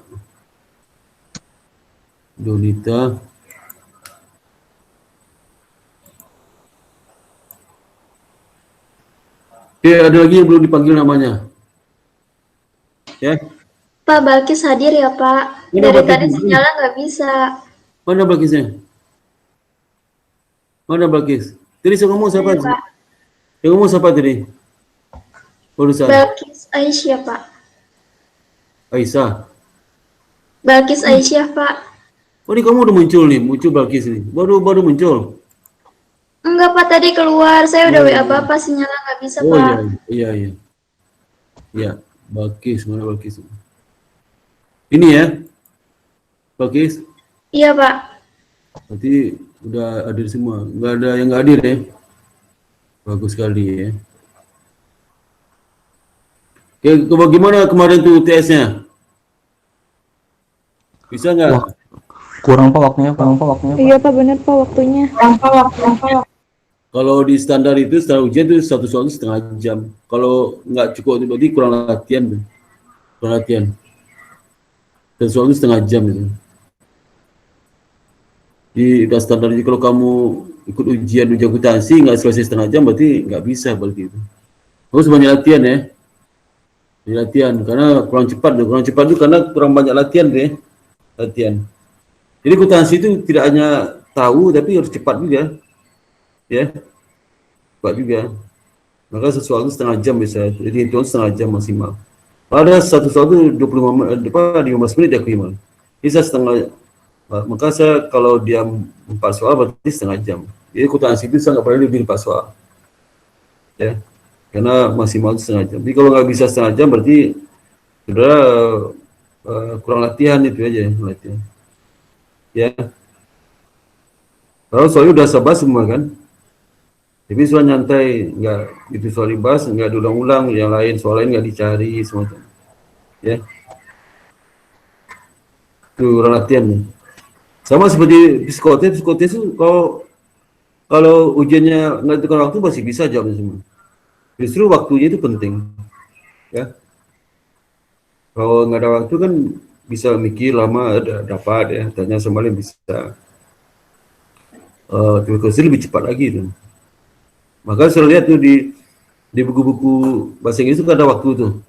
Bisa time-nya 30 menit, 25 menit, 26 menit, ada 15 menit, ada 20 menit itu kalau normal itu artinya saudara itu banyak latihan. Jadi kalau tahu banyak latihan itu apa? Sebelum baca soal sudah terbang mulai dari mana bekerjanya. Tapi kalau nggak banyak latihan, begitu sudah lihat soalnya, sudah bingung dari mana mulainya. Nah, kalau itu pun dibahas, karena nggak pernah dilatih latihan, ya percuma juga. Bingung, mulai dari mana nih? Nah, itu habis waktunya ya, habis waktunya. Itu soal ringkas dulu soalnya, habis waktunya. Tapi kalau sering latihan, nggak ada masalah sih. Itu dibaca soal, wah ini nih, di sini dulu mulai. Tapi kalau nggak latihan, begitu dijawab, mulainya langkah ketiga. Oh udah salah tuh, ulang lagi. Mulai kedua salah juga. Mana balik-balik ke satu ke atas. Itu akuntansi. Ini masuk akuntansi itu manajemen. Masuk akuntansi itu manajemen. Masuk akuntansi kan? Akuntansi, Pak. Itu kan punya akuntansi kan? Akuntansi, Pak. Nah, kalau di tempat lain di kampus UMN ya, kampus-kampus rumah negara, pengantar akuntansi itu nggak boleh nilai C itu, harus B. Ya. Nilainya nggak ada nilai-nilai itu karena itu mata kuliah penting, basic ya, basic. Tapi kalau manajemen saya masih mending manajemen, ngambil akuntansi, pengantar akuntansi itu gak mending, banyak toleransi. Akuntansi jangan ya. Maka di base juga banyak toleransi juga, banyak akuntansi base itu susah juga. Jadi kalau yang bisa berkompetisi yang belajarnya rajin, ya kalau nggak rajin susah kompetisi. Ini banyak akuntansi betul lu jadi bingung tuh. Kalau kerja bagi akuntansi banyak nggak bisa karena nggak rajin kuliahnya. Jadi kalau sudah mau ngambil akuntansi, syaratnya ada aja, gampangnya syarat akuntansi, rajin itu. Rajin latihan, bukan rajin mendengarkan. Bukan rajin masuk kelas, bukan rajin ikuti kuliah, enggak. Itu ya juga, itu nomor 1 juga. Yang penting itu rajin cari latihan. Seperti ini sekarang nih, saya kan ngasih bab berapa? Bab 6 kan. Nah, habis kuliah ini suruh latihan nih. Besok latihan lagi pengantar akuntansi. Suruh latihan lagi. Saya seminggu tuh cari latihan tuh bab yang diajarkan itu. Jangan perlu semua soal di buku saya cari semua. Nanti minggu depan masuk bab 7. Yang latihan bab 7 lagi, jangan bab 6. Bab 6 sudah. Nanti ada kita cari di buku. Nanti kalau baca ujian tinggal diulang-ulang lagi aja anunya, latihan itu ya. Ulang lagi. Kalau itu nggak bisa. Akuntansi itu ibaratnya kan teknis ya. Pak, ini gimana Pak? Nanti kan sudah ada robot tuh. Artificial intelligence. Artificial intelligence itu robot bisa menghitung dan sebagainya, pintar manusia. Kita nggak perlu lagi akuntansi. Oh, nggak bisa, kita harus belajar. Robot itu kalau trouble siapa yang perbaiki? Kalau hasilnya bisa kan sudah analisis. Hasil laporan analisis nggak? Harus bisa analisis. Kalau nggak belajar nggak bisa. Jadi memang kebutuhan akuntan itu makin lama makin kecil jumlahnya ya. Tapi bukan berarti dia nggak belajar. Ya. Misalnya ini aja sekarang teman saya cari tenaga S1 akuntansi yang betul-betul menguasai, itu banyak yang lulus. Anak perusahaan BRI itu butuh tenaga akuntansi bisa istilah perangkuan, kan sederhana sekali ya. Sederhana sekali, bisa istilah keuangan, bisa hitung pajak, bisa mencatat, walaupun sudah ada aplikasi akuntansi, tapi kan diperlukan juga untuk menteri prestasi, menilai ya, untuk melakukan analisis data dan sebagainya. Itu harus, itu nggak bisa enggak. Jadi kalau sudah nggak bisa itu masih kurang, latihannya masih kurang gitu ya. Itu latihan masih berharap dari yang saya berikan. Dan itu latihannya jangan lihat kunci jawaban. Cari sendiri, saya nggak perlu lihat kunci jawaban. Saya cari sendiri. Kan ada di contoh soalnya. Kalau nggak ngerti baca lagi teorinya. Jadi sambil latihan sambil baca teori. Nggak bisa lagi jawabnya, baca lagi teorinya. Apa maksud soalnya? Kalau sudah begitu baca soal latihan nggak akan bisa. Itu nggak kreatif, tidak mandiri ya. Boleh lihat soal, wah langsung buka kunci jawaban. Wah itu nggak mendidik sekali itu. Saya sejak SD sampai kuliah sampai S3 nggak pernah saya lihat kunci jawaban. Itu sekarang kasus-kasus itu. Saya mikir sendiri aja. Sudah ada based on teori, sudah ada. Sehingga jawaban kita tuh bervariasi. Kita punya kreativitas, jawaban dari mana? Kan cara kita itu orang beda cara yang dibuat di kunci itu. Ya. Tapi kita benar. Kunci itu kan nggak dijelaskan dari mana angka, nggak dijelaskan. Kalau kita bikin sendiri jawabannya kan jelas, sistematika jelas ini dulu, ada keterangannya. Kalau kunci mana ada keterangannya. Bikin tambah bodoh sudah.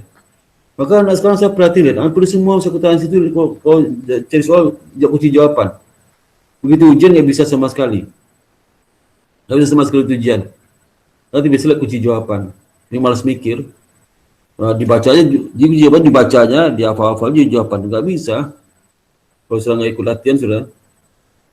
Soal 13.1, dia jawab kunci dibaca-baca itu. Oh, ngerti saya ni. Ngerti tapi ujian ngaco itu. Ujian. Sama kalau sudah belajar mobil belajar mobil itu kalau sudah kalau sudah jelas, oh ngerti saya Pak, bawa dong. Malas sudah ngerti saya bikin bawa mobil. Ya. Besok belajar lagi itu, Pak sudah ngerti Pak, nggak usah bawa mobil, saya sudah tahu caranya. Nggak bisa. Disuruh bawa kontrol, nabrak, masih nabrak sudah. Nggak bisa, jam terbang itu penting. Jadi kalau sudah jawab ujiannya pakai kunci, jam terbangnya 0 gitu ya. Misalnya, kan suruh latihan tuh. Tapi jawaban banyak kunci syarat tuh, banyak kunci jawaban. Manual. Itu jam terbangnya 0. Jadi latihan soal di buku itu real, kasus real. Untuk memperbanyak jam terbang saudara. Jam terbang makin banyak jam terbangnya, mungkin gampang cari soal. Kalau dapat clue-nya, sudah dapat clue-nya itu. Ya. Clue-nya. Itu. Jadi harus betul-betul kalau sudah ingin akuntansi, harus belajar serius ya.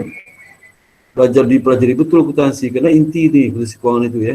Intermediate segala macam. Karena cari kerja gampang akuntansi itu. Ya. Kecuali sudah tidak menguasai ilmunya, itu susah cari kerja. Jadi kalau akuntan menguasai ilmunya, gampang cari kerja. Karena kalau akuntansi itu yang utama itu wawancara itu tanya teknis sama manajer, sama user. Ya. Misalnya kamu mau ada kebutuhan dari tenaga akuntansi untuk staff ya, laporan keuangan, jadi yang nanya kamu kepala seksi, kepala bidangnya. Ya bidang itu pasti teknis tanya. Coba saya nggak ngerti mesin laporan keuangan gimana caranya. Terus kalau akibat tetapnya dijual, gimana ya caranya ngitung laba rugi penjualannya akibat tetap? Kalau nggak ngerti sudah pasti lulus tuh. Pasti lulus, walaupun sudah cantik ya, menarik ya. Okay. Saya pernah menghubungi alumni ya. Bimbingan saya udah 3 tahun lulus ya. Ada peluang kerja tuh, setahun ke dia. Gue kerja di mana sekarang? Nggak ada Pak. Nggak ada tuh, belum terima kerja nih. Ya. Karena untuk kuliah dia banyak nggak ngerti. Ya. Terus kasih lagi nih, tolong kamu masuk ke sini nih. Nah, sekarang nggak tahu lah, udah dimasukin lamarannya, tapi kalau lulus lagi itu memang dia masih akuntansi. Jadi kalau sudah masih akuntansi, terasa nanti kalau lulus. Kalau lulus masih akuntansi, nggak lagi waktu belajar ya. Kalau sudah lulus S1 akuntansi, itu sudah menguasai akuntansi. Itu nggak ada lagi kesempatan sudah belajar. Sampai mati sudah menguasai akuntansi itu. Susah tuh. Kecuali sudah nasib baik terima bekerja. Nah bekerja yang suatu di perusahaan itu aja, tapi sudah turi nggak tahu. Nggak bisa karir sudah nggak naik bisa itu. Karena nggak bisa menanalisis pekerjaan. Tapi kalau orang pintar banyak nguasai teori bisa menanalisis pekerjaan, bisa seperti itu. Jadi syarat itu sekarang itu pintar dan harus ikut organisasi ya. Jadi aktif di kampus, pintar. Itu dicari sekarang. Bukan aktif organisasi tapi bodoh nggak terima. Atau pintar tapi nggak aktif organisasi nggak terima juga. Kalau zaman saya dulu angkatan generasi saya pintar tapi nggak aktif organisasi bisa terima. Ya. Atau aktif organisasi tapi bodoh bisa terima. Terus sekarang nggak. Sekarang pintar dan aktif organisasi dua itu. Pintar itu menguasai ilmunya. Kalau sudah akuntansi, menguasai ilmu akuntansi. Ya. Menguasai ilmunya di semua mata kuliah akuntansi itu harus prioritaskan belajar mata kuliah akuntansi. Prioritaskan belajar itu. Beda jam. Misalnya sekarang sudah ambil apa? Pengantar mikro kan? Mikro, pemasaran, apalagi pemasaran, pengantar bisnis ya. Terus apalagi itu matematik ya. Nah meskipun 3 SKS, tapi bobot belajar beda itu.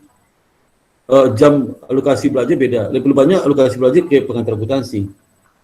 Jangan misalnya belajar pengantar mikro sehari 1 jam, akuntansi 1 jam juga. Konyol itu namanya ya. Konyol. Pasti gagal soal kuliah.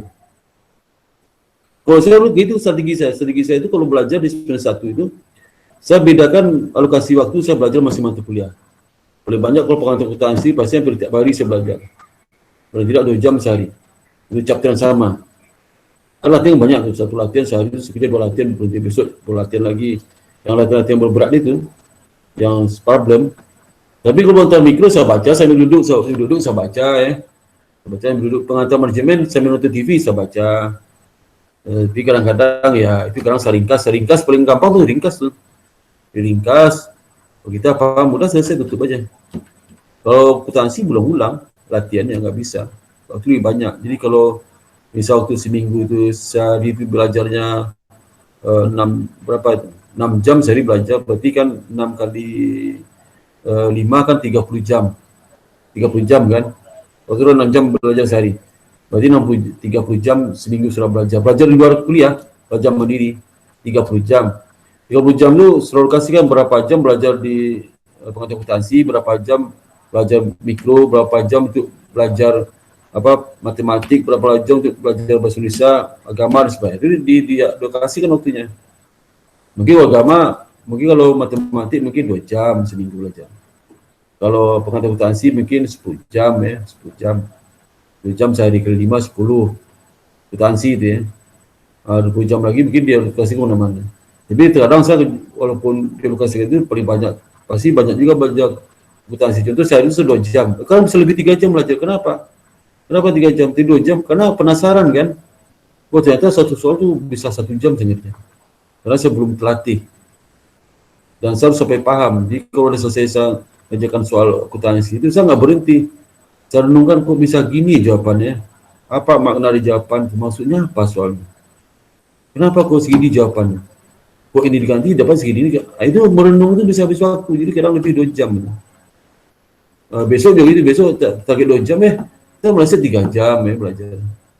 Ya. Karena udah dua soal, tambah lagi karena lagi asik. Karena latihan soal dan problem akuntansi itu menarik buat saya. Saya jadi penasaran. Begitu mau jawabannya, waduh senang banget. Ada kepuasan tersendiri. Tapi sudah kalau belum sampai taraf itu, berarti gagal sudah kuliah itu. Nggak bisa itu. Akuntansi seperti 8 semester saya belajar, pasti saya merasakan itu. Nah, waktu 1 sampai 5 banyak hitungan kan, 6 sampai 8 udah kurang hitungannya itu. Waktu banyak mikir itu. Tapi mikir itu basicnya dari hitungan itu. Kalau sudah hitungan lemah, mata kuliah di atas jadi nggak susah dimengerti, susah dimengerti dari mata kuliah atas. Contoh seperti teori akuntansi. Teori akuntansi itu kan kalimat semua si bukunya itu, penjelasan semua, konsep pengukuran, metode pelaporan, itu ada diskusi tentang debat-debat tentang konsepnya.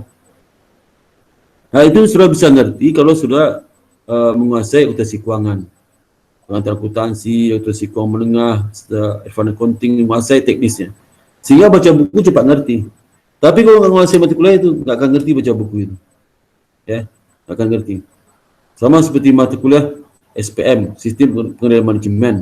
SPM itu ilmunya ilmu level CEO, direktur, ilmu untuk direktur SPM itu. Nah, sudah bisa ngerti kalau sudah kuat cost accounting-nya, bagus nilainya, sistem manajemen memahami, begitu SPM itu gampang memahami. Ya. Memahami. Mungkin yang perlu jam terbang praktek mungkin ya. Saya terus terang SPM itu termasuk kesulitan karena saya ingin kalau belajar itu harus dapat makna harus dapat makna, saya nggak mau berhenti belajar. Jadi kalau hanya sekedar mengerti aja, kalau makna nggak dapat, bagi saya belum selesai belajar. Ya, misal kalau saya cari soal, bisa cari soalnya selesai dan benar, tapi saya nggak paham, belum selesai saya belajar. Ya, banyak kita kalau cari latihan itu udah selesai tapi nggak paham, banyak itu. Ya, nah bagi saya belum selesai belajar, saya nggak berhenti, saya renungkan. Soal tak lagi soalnya, ini penyebabnya toh gitu ya. Itu juga seperti SPM, sistem pengendalian manajemen, kan kasus-kasus tuh. Kasus-kasus paling susah tuh SPM kasusnya. Paling susah. Kenapa susah? Saya nggak lihat kunci ya, saya. Nggak mau lihat kunci. Saya bikin sendiri aja. Begitu presentasi di kelas, ya selesai aja, nggak disalahkan dosen malah. Karena ada jawaban baru di situ. Pasti dosen lihat kunci kan, kunci jawaban itu. Tapi jawaban kasus itu bukan berarti sudah sama di kunci, enggak. Itu argumentasi sudah mendefend, mempertahankan jawaban surat itu penting. Apa alasannya? Sepanjang alasannya masuk akal, logika teori masuk, enggak ada masalah. Aku beda jawaban sama yang kunci. Ya, asal jangan logika yang terbalik aja. Soal logika teorinya betul ya, kemudian argumen sudah bagus ya, ada sesuatu yang baru itu bagus nilai, walaupun nggak sama dengan kunci itu kalau kasus. Itu banyak kasus. Jadi kasus itu dibentuk dari banyak latihan di semester awal 1, 2, 3, 4, 5 sampai 6, masih ada juga yang hitungan seperti advance accounting, masih ada hitungan tuh. Advance accounting ini juga advance accounting sekolah lanjutan tuh buat tuh makna dalam sekali itu saya kalau belajar tuh banyak habis waktu saya mempelajari advance accounting karena saya nggak berhenti sampai selesai bikin soal, menyelesaikan soal nggak berhenti di situ. Waktu saya habis di situ sudah habis itu. Jadi maka lokasi 30 jam seminggu itu sebagian besar waktu saya habis untuk belajar akuntansi. Mungkin lebih separuh, mungkin 15 jam akuntansi, mungkin lebih separuh. Misalnya baru mata kuliah lain yang saya rasa bisa dipelajari saat nonton TV, saat duduk nyantai, nggak usah pakai meja, duduk di teras belajar, duduk di teras belakang usah belajar juga, itu masih bisa. Tapi akuntansi nggak bisa mempelajari secara sambil nonton TV, harus serius jangan latihan, nggak bisa. Ya. Jadi saya ini kalau saya jelasin ini untuk basic teori aja. Tapi untuk aplikasi ke soal sebanyak latihan di rumah, ya. Makanya kalau sebanyak latihan di rumah, jadi pertemuan asisten dosen dengan asisten mahasiswa tinggal bertanya aja. Jadi semua latihan, asisten kapan harinya? Kapan hari asisten belajarnya? Jumat. Halo? Jumat, Pak. Jumat berarti Rabu. Berarti Rabu, Kamis itu sudah belajar latihan soal. Hari Jumat tinggal bertanya aja sama asistennya. Yang saya kerjakan. Jangan kalau sudah terpengaruh dengan jawaban yang asisten jadi kunci jawaban, jangan. Asisten jangan jadi kunci jawabannya, tapi itu kunci jawaban. Kalau saya kunci jawaban masih mending, karena kan saya nggak butuh itu. Saya kunci jawaban bisa jelasin. Kalau sudah belajar banyak, kunci jawaban nggak apa sebagai patokan untuk mengajari mahasiswa, tapi itu jelaskan banyak ini. Tapi kalau nggak pernah latihan dengan jawaban sendiri, langsung lihat kunci soal, itu benar-benar nggak tahu rohnya itu. Ya. Saya tuh mahasiswa seperti itu. Mahasiswa itu kalau begitu di jam asisten itu udah banyak mengerjakan soal. Saya pertanyaan banyak banget. Ya, banyak sekali pertanyaan. Sampai ada nangis tuh sistem mahasiswa buat saya. Nangis. Karena mungkin malas mempelajari latihan soal. Mungkin dulu tuh mahasiswa malas dan soal. Itu ngajar itu konting, saya tanya terus. Waduh, sampai nangis ya. Saya udah meninggal ibunya. Udah meninggal kanker. Dia sampai sekarang ingat seluruh nama saya. Nama saya paling sering ingat sama ibu itu. Dia perempuan ya, waktu itu masih gadis ya. Aduh cantik ibunya ya. Jadi sampai dia terakhir itu sakit kanker itu masih nyebut nama saya dan saya lihat di rumah sakit. Ingat sama saya dia. Habis waktu dia kuliah itu sampai nangis ya. 2 kali nangis sama saya itu. Karena jawaban dia itu saya percaya melalui saya. Pertanyaan saya kenapa demikian jawabannya? Nggak bisa, ini nggak jawaban. Bisa jawab dia. Kok cara seperti itu bisa nggak cara seperti ini? Kok cara seperti ini juga sisi lain bisa hampir sama isinya. Ada juga beda sisi analisis, kenapa perbedaan? Nggak bisa jawab dia. Ya. Nangis. Maka habis itu dia hati-hati itu. Kalau dia mengajar sistem mahasiswa, siswa itu betul-betul dia pahami dulu, bisa ngajar di kelas. Kalau nggak pahami pasti kena sama saya. Nah, itu belajar seperti itu harusnya. Saya pengen mahasiswa seperti itu belajar. Yang lihat kunci lah. Ya. Lihat kunci. Saya nggak pernah lihat kunci. Saya berarti teman-teman lihat kunci itu nggak ada apa-apanya. Ujian jeblok ya. Jadi, sekarang ini amalan saya best ya. Yang betul aja itu dari mungkin 1% sampai 5% boleh. Sisanya itu. Dan mahasiswa yang rajin yang saya rasa bagus itu dia sukses lihat itu. Nggak ada yang nganggur. Tapi kerja bagus itu ya. Terima di kemana terima lagi ke kelas kamu satu orang tuh bimbingan saya diterima di Kemenlu, Kementerian Luar Negeri akuntansi PNS tahun kemarin ya terima PNS 2018 saya. Nah, mungkin 2019 ya 2019 lupa saya. Pokoknya di Instagramnya dia udah sampai ke Burns itu kan di kota Swiss. Berarti di Bern, duta besarnya mulai mendadak. Dia foto saya mulai mendadak, kaget saya. Loh, kamu di mana? Saya di Bern, Pak. Jadi apa? Kejuruteraan, apa? Kepala keuangan, Pak. Waduh, kok masih baru kerja dalam keuangan, hebat sekali ya. Ini kepala sesi kayak itu. Yang mengurusin bikin laporan keuangan kedutaan besar itu ada nggak ada bisa bikin laporan, dia bikin laporan. Masih muda, belum merit perempuan. Satu lagi ada juga kedutaan besar di Amerika. Kedutaan besar kerja di Kementerian Luar Negeri Indonesia juga, kerja di kedutaan besar Indonesia di Amerika, perempuan juga, ya. Depan juga itu. Nah, itu saya waktu kuliah memang itu benar pantas terima itu. Ya rajin ya. Terus ada juga yang terima di PLN, terima di Garuda, terima di Pertamina, terima di malah diterima di Mendikbud dan di PNS. Ada juga yang sudah bekerja umur 32 terima PNS, tadi terima di Astra. Tes PNS lulus dari PNS. Umur 32 terima PNS. Udah hampir 10 tahun dia itu di Astra bekerja, akuntan juga ya. Astra bekerja, kenapa tidak di Astra PNS? Ya Pak, itu enggak di PNS terima di mana? Menkumham diterima. Kementerian Hukum dan HAM. Akuntan, terima Menkumham. Ternyata akuntansi, bukan itu butuh akuntansi. Dipilih akuntansi untuk Kemenkumham, terima di mana? Ya, terima. Karena nggak ada saingan kali ya. Nah di Astra, kenapa pindah Astra? Ya Pak, Astra saya gitu-gitu aja. Susah naiknya. Nah sekarang misalnya foto udah kemana-mana gitu. Yang Pertamina juga sama, Pertamina itu akuntansi juga, si Bram namanya. Waduh itu tuh waktu kuliah rajin tapi dia sibuk organisasi ya, tapi EPK-nya juga nggak cuci lama, di atas 3 juga EPK. Terima Pertamina, begitu lulus, nasibnya baik dengan Pertamina. Sekarang udah keliling ke Amerika, ke Eropa, dan selalu di Instagramnya itu kemana-mana, ya, kemana.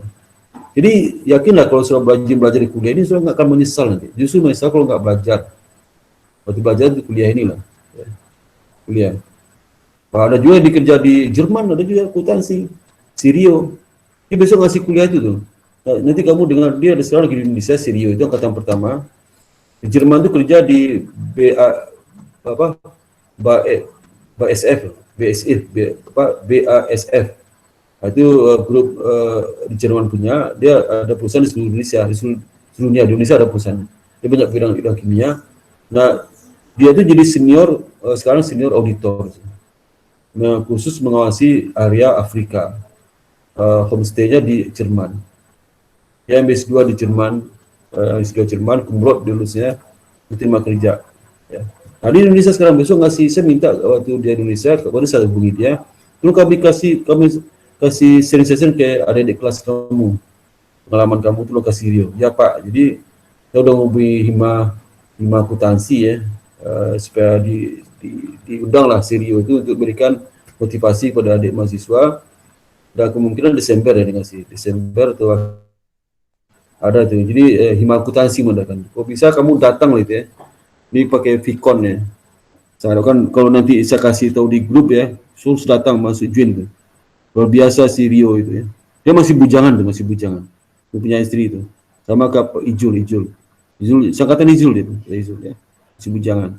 Ya. Lagi yang kerja di Astra yang bikin usaha sendiri juga ada. Jika kelas kamu yang rajin, yang selama saya itu kritis tuh bagus sekarang ini, ya. Luar biasa sekarang. Yang di sini angkatan pertama sampai angkatan yang ini kan biasanya sudah yang ke-13 lah. 13 sudah ini ya. 13 ya. Yang 13 ya. 4 tahun 2000 itu sudah pertama itu 2009 ya. 2009 sekarang berapa? Itu 13 ya. 13 ya. 13 sekarang. Jadi biasanya masuk sekolah bagus ya. Sayang juga kalau nggak digunakan manfaatkan itu seperti itu. Ya, rajin mahasiswanya. Kalau akuntansi itu banyak diterima di Big Four ya, kartu akuntan publik yang besar. Jadi kalau yang pintar itu, terima KP itu gampang sekali mereka sih. Tapi kalau pengetahuan akuntansi lemah itu susah terima KP. Kalau KP langsung tanya, itu nggak dites, tanya aja, bisa nggak ini? Ya, kalau di EY ada berapa orang senior kamu di EY? Di yang akuntan asing itu ada berapa orang? Banyak juga karena klien perbankan biasanya Indonesia anak IBS disuruh mereka.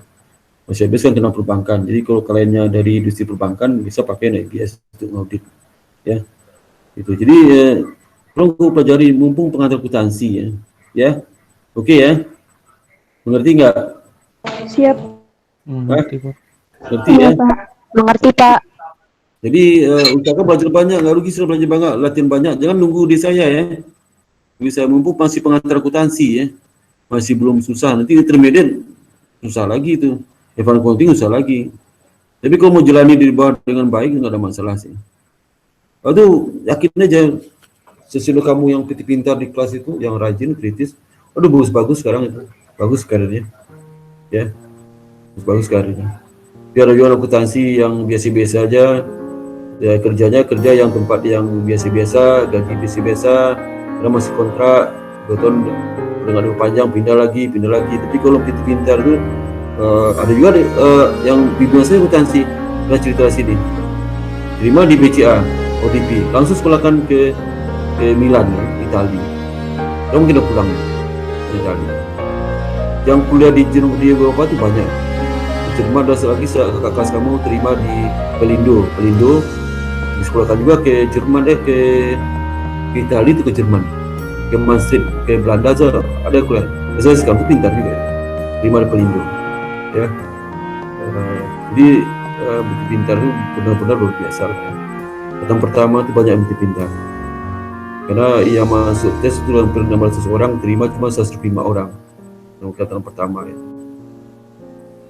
Dan juga ada juga yang jadi senior di asuransi, yang saya angkatan pertama, angkatan 5 atau kenal semua sama saya. Karena saya dari awal di IPS kan. Ya mudah-mudahan sukses semua ya. Jangan kuliah akuntansi itu tidak pakai nilai, jangan. Ilmu pentingnya. Karena ke depan tuh IPK itu nggak dilihat sama user, dilihat apa kemampuan hero saudara. Jadi apa kamu bisa kerjakan, itu lihat nanti. Apa kamu lakukan di IPS, apa yang kamu kerjakan di IPS, apa kamu bisa. Bila IPK banyak IPK 3,5 tapi tanya nggak tahu apa-apa, itu pasti nggak pakai. Itu aja ya saya sampaikan. Semoga sukses semua dan sampai ketemu hari